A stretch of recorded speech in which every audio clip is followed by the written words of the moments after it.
સ્વામિનારાયણ હરે સંવંત 1870 માગશર સુધી છઠના દિવસે શ્રીજી મહારાજ શ્રી ગઢડા મધ્યે દાદા ખચરના દરબારમાં રાત્રિને સમય પધારતા સર્વશ્રેષ્ઠ શસ્ત્રદાન કર્યા હતા.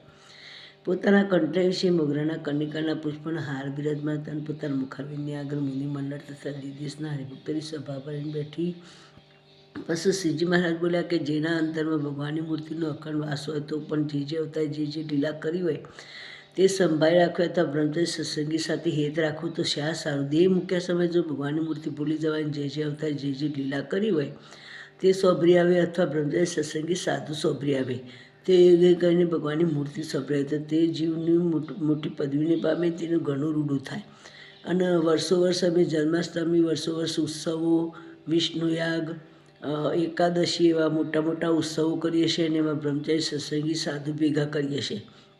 અને એમાં જો કોઈ પાપી જીવ આવી જાય અને એને આ ઉત્સવની સ્મૃતિ થઈ આવે તો એને પણ ભગવાનના ધામની પ્રાપ્તિ થાય. ઇતિ વચનામૃત ઘનશ્યામ મહારાજ જય નારાયણ દેવની જય.